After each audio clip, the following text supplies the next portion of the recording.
जिच चिल्लाता है कि ग्रेग अब भी नीचे क्यों नहीं आ रहा। क्या वह डरपोक बनना चाहता है? बॉर्डो उसे आदेश देता है कि नीचे आओ। यह सुनकर ग्रेग हैरान हो जाता है। बॉर्डो पूछता है, क्या वह वाकई अपने घायल भाई से लड़ने से डरता है? अपने पिता को नीचा दिखाने के डर से ग्रेग नीचे आता है। जेज की ओर बढ़ते हुए वह सोचता है कि उसका भाई मुस्कुरा क्यों रहा है। अपनी तलवार पकड़ते हुए वह सोचता है कि वह अब जिज को पहचान नहीं पाता। जिच उसका नाम पुकारता है और पूछता है कि क्या वह वहां खड़ा है, क्योंकि वह उसके पहले बार का इंतजार कर रहा है। अगर ऐसा है तो बड़े भाई के नाते वह पहले हमला करेगा। ग्रेग को जिच की गति देखकर पसीना छूट जाता है, लेकिन वह पहला बार सफलतापूर्वक रोक लेता है। वह सोचता है कि कुछ तो गड़बड़ है, क्योंकि जिच अपने हमले में ताकत नहीं लगा रहा। वह पलटवार करता है और कहता है कि वह स्टील वॉल हाउस का उत्तराधिकारी बनेगा। जिच बी को यह समझ आ जाता है कि चोट के कारण वह दोबारा माना नहीं चला सकता। अगर उसे यह खत्म करना है तो बस एक ही तरीका है।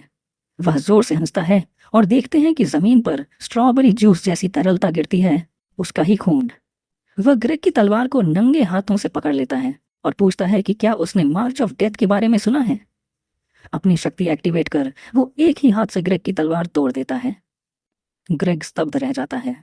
सिच अपनी तलवार के हिल्ट से उसके चेहरे के बीच में वार करता है। ग्रेग जमीन पर गिर जाता है, दर्द में कराहता है और एक दांत टूट जाता है। जिच अपनी तलवार उसके सिर के पास जमीन में गाड़ देता है और उसे डरा देने वाले अंदाज में घूरता है। रोते हुए ग्रेग सरेंडर करता है। माइक आगे आता है और घोषणा करता है कि जिच फिर से जीत गया है। दर्शक स्तब्ध रह जाते हैं। जिच अपने पिता की ओर देखता है और कहता है, मैं जीत गया हूँ। अब आपको वादा निभाना होगा। बोर्डो चिल्लाता है, कैसे सिर्फ एक ड्यूल से सब तय हो सकता है? कोई कहता है, जिच ने दोनों ड्यूल जीते हैं, क्या आप अपना वादा तोड़ेंगे? जिच फैमिली रिंग निकालकर अपने पिता की ओर फेंक देता है और कहता है, मैंने कभी टाइटल चाहा ही नहीं। अंगूठी घूमते हुए स्टील वॉल मुखिया के पांव के पास आकर रुक जाती है।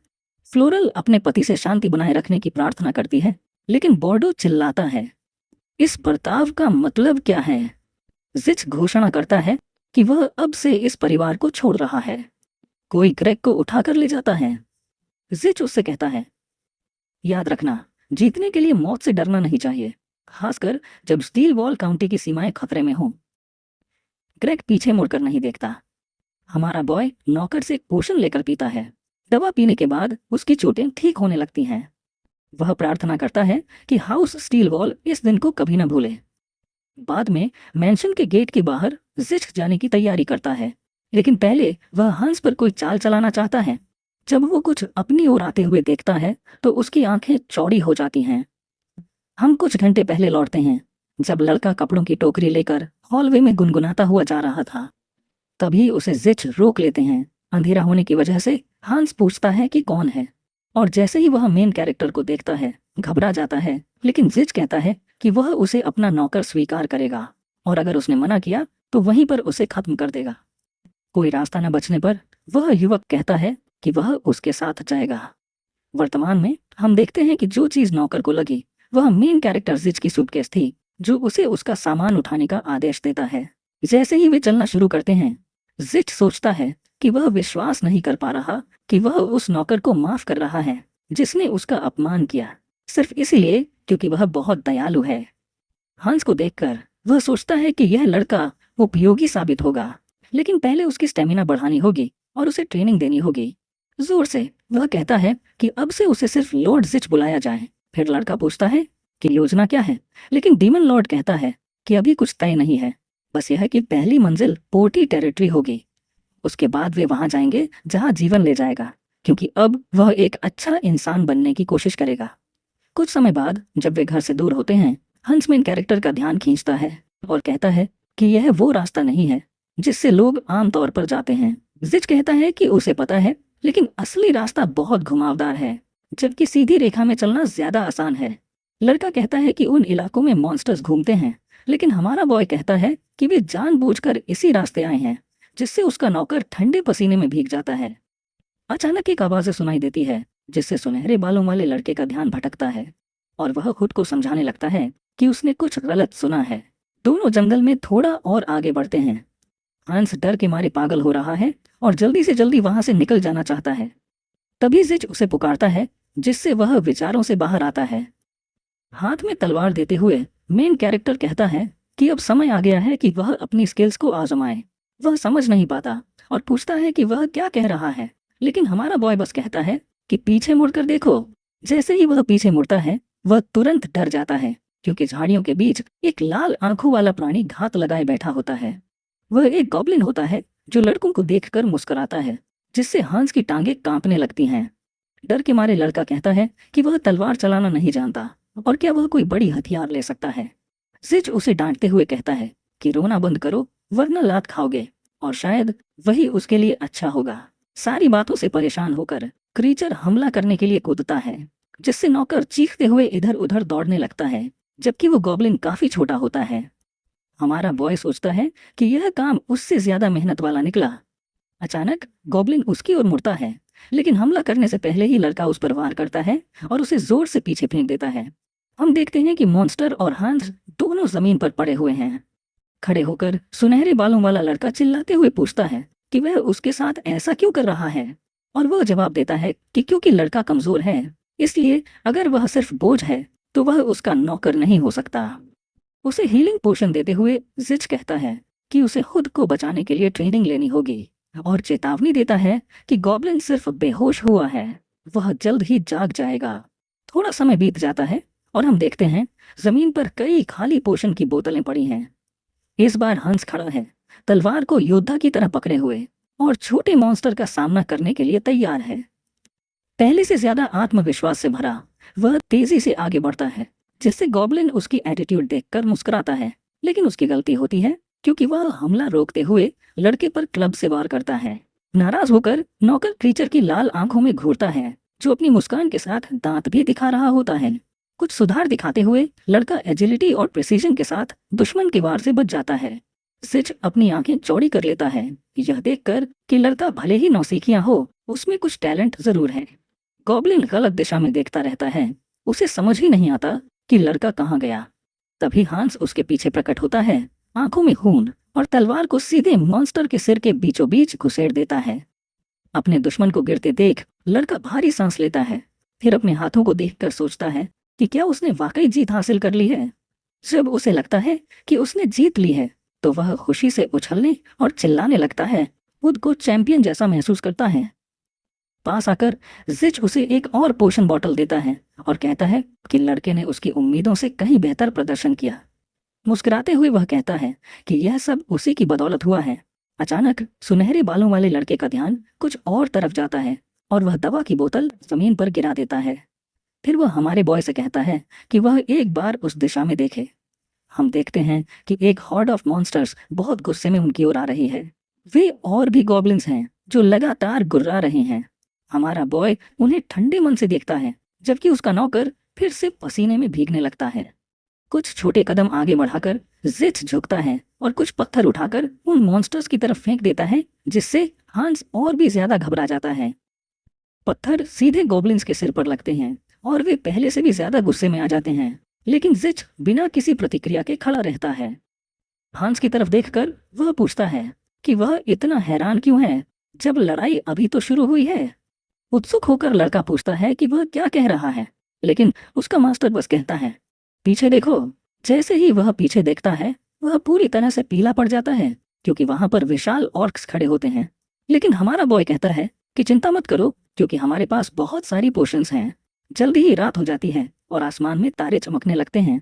हम देखते हैं कि सारे मॉन्स्टर्स हार चुके हैं और दोनों लड़के एक कैंप फायर के पास आराम कर रहे हैं। जिच अपने नौकर को देखता है, जो पूरी तरह से बेसुध पड़ा है और लगातार खटराटे मार रहा है। उसे याद आता है जब उसने पूछा था कि फोरेल उस लड़के की इतनी रक्षा क्यों करता है और उसका उस औरत से क्या रिश्ता है। हंस जवाब देता है कि उसकी दादी काउंटेस की नैनी थी, इसलिए वह बचपन से ही उसे पसंद करती थी। मेन कैरेक्टर जिच फिर कहता है कि उसे याद है कि उसकी माँ एक नौकर को सिर्फ इसलिए तंग करती थी क्योंकि वह फोरेल की नैनी का पोता था।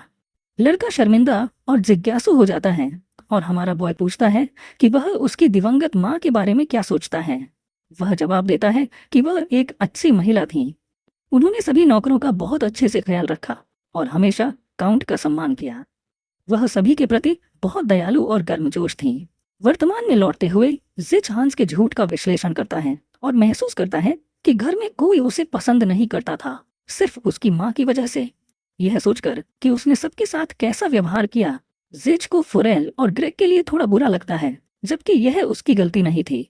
तभी किसी गाड़ी के आने की आवाज उसका ध्यान खींचती है। जिच उठकर अपने नौकर को हल्के से ठोकर मारकर जगाता है। नौकर कहता है कि अभी तो सुबह भी नहीं हुई, लेकिन जिच उसे चेतावनी देता है कि कुछ आ रहा है। तलवार उठाते हुए हंस पूछता है कि क्या वे गॉब्लिन्स या ऑर्क्स हैं। तभी वह देखता है कि असल में वह एक कैरेज है। जिच उसे आगे बढ़कर रास्ता दिखाने के लिए कहता है। फिर हांस पसीने पसीने होकर पूछता है कि क्या वह कोई व्यापारी हो सकता है, लेकिन उसका मास्टर कहता है कि कैरेज के पहियों की आवाज किसी व्यापारी जैसी भारी नहीं है। लड़का कहता है कि शायद वे उनकी तरह यात्री हैं, लेकिन जिच जवाब देता है कि कोई इस समय जंगल में यात्रा नहीं करता। आवाज पास आती जा रही थी और तभी कदमों की आवाज सुनाई देती है। हम देखते हैं कि वो कदम 2 नाइट्स और एक घोड़े के हैं। मेन कैरेक्टर सोचता है कि क्या वे होली नाइट्स हैं। तभी कोई कैरेज से बाहर आता है और कहता है कि वे भी उसी जगह रात भर रुकने का इरादा रखते हैं। हमारा बॉय जैसे ही देखता है कि वह कौन है, उसकी आंखें चौड़ी हो जाती हैं। वो लड़की जो अपना हुड हटाती है कहती है कि वह करुणा की फॉलोअर है और उसका नाम एन लुबेला है, मर्सी की सेंट। जिच तुरंत पहचान लेता है कि वह वही सेंट है जिसने अपनी पास्ट लाइफ में सुनहरे नाइट के साथ मिलकर उसे मारा था। लेकिन उसे यह उम्मीद नहीं थी कि वह उसे यहाँ मिलेगी। एक और व्यक्ति पास आता है और कहता है कि लड़के से मिलकर अच्छा लगा। वह एन का सहायक और करुणा के लिए सेंटहुड का कैंडिडेट बेलरी वेग होता है। हमारा बॉय चुपचाप सोचता है कि यह वही आदमी है, तस्निया की टुकड़ी का किलिंग मशीन। लेकिन फिर वह हैंडशेक करता है क्योंकि उसने वादा किया है कि वह अब अच्छा इंसान बनेगा।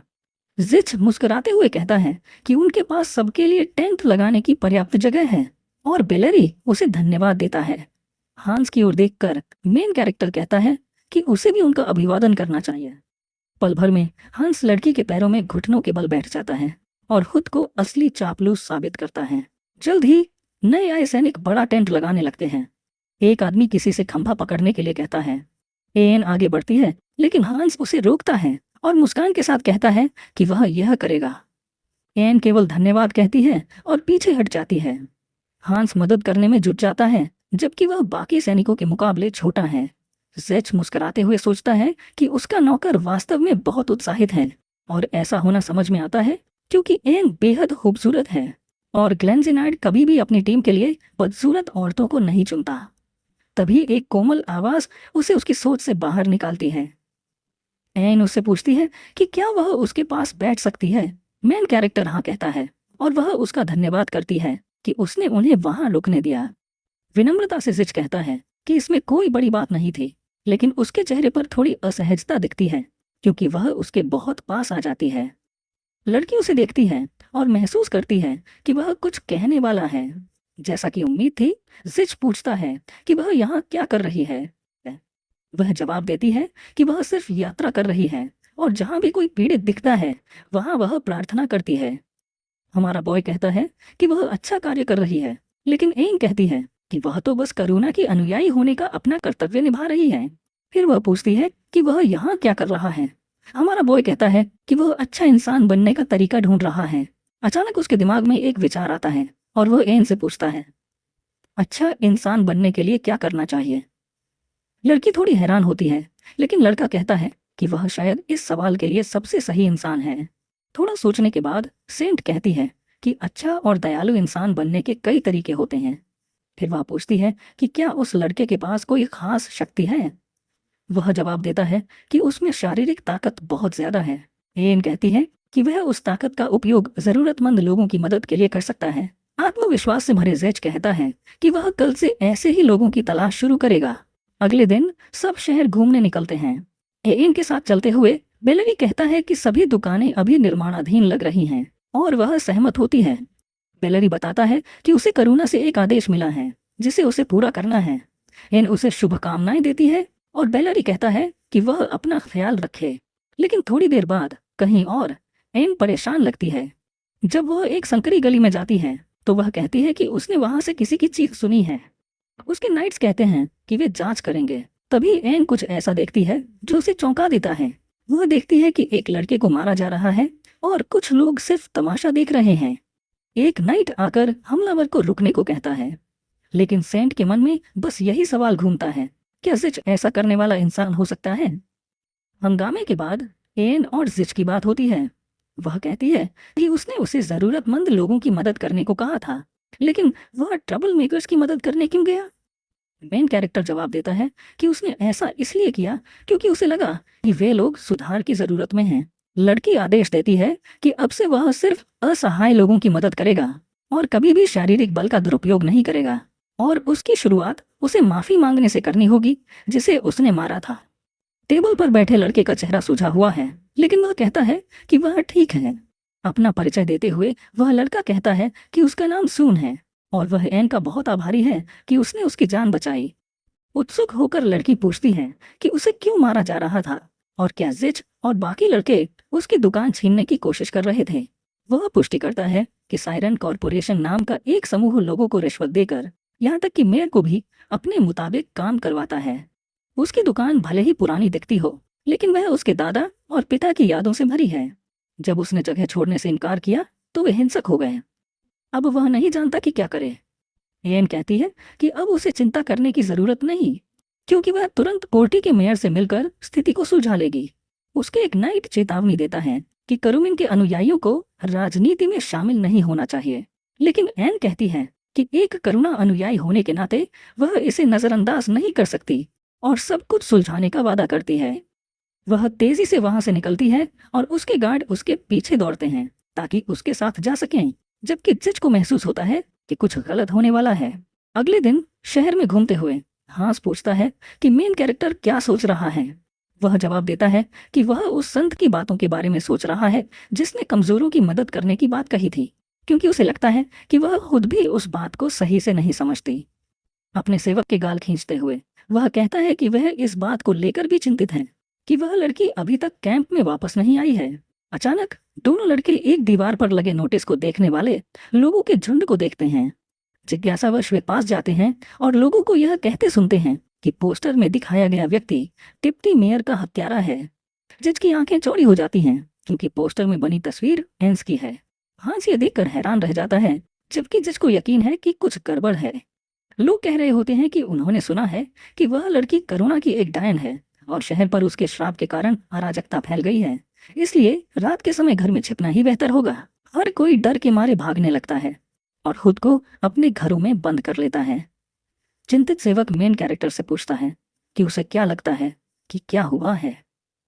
जिज कहता है कि कुछ अजीब लग रहा है, इसीलिए बेहतर होगा कि वे भी निकल जाएं। कुछ समय बाद दोनों शहर में घूम रहे होते हैं, जो रात होने के बाद से पूरी तरह से शांत है।